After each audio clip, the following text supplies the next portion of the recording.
भोजपुरिया समाज चैनल में आप सबके स्वागत बा। भोजपुरी के तमाम खबर सबसे पहले जाने खातिर भोजपुरिया समाज चैनल के सब्सक्राइब कर दी और घंटी पर जरूर दबा दी।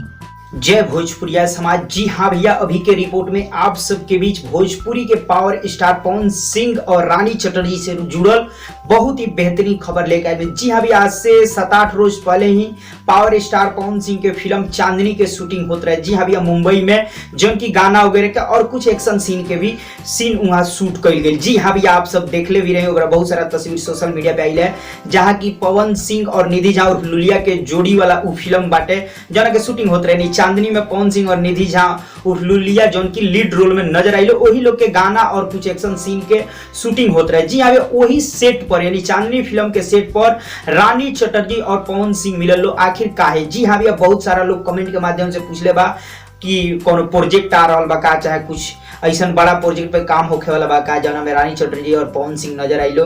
तो जी हाँ भैया, जे भी कमेंट के लिए चाहे जे भी सोच रहा बा, चाहे जेकरा भी जेहन में आ रहा बा, एकदम सच बा जेहन में जौन भी आ रहा बा।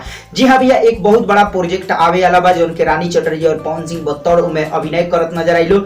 जी हाँ भैया, वही बड़ा प्रोजेक्ट के मीटिंग रहे एक तरह से, यही खातिर रानी चटर्जी सेट पर पहुंचली और चांदनी फिल्म के सेट पर और वहां पावर स्टार पवन सिंह से मुलाकात के लिए और वहां पे भैया बैठ के वो लोग बात के लो प्रोजेक्ट के बारे में, यानी पवन सिंह और रानी चटर्जी के एक बहुत बड़ा प्रोजेक्ट आवे बा, वही के सिलसिला में वो लोग के मुलाकात भइल है चांदनी फिल्म के सेट पर। जी हाँ भैया, अभी नाम अनाउंसमेंट नहीं के भइल, आगे जितना भी नाम आई चाहे जोन भी अपडेट आई आप सबको हम जरूर दें, लेकिन आप सब इतने जानिए कि रानी चटर्जी और पवन सिंह के जोड़ी बहुत जल्द एक बड़ा प्रोजेक्ट लेके आवे वाला जोना के धीरे धीरे अनाउंसमेंट आप सबके बीच होत रही।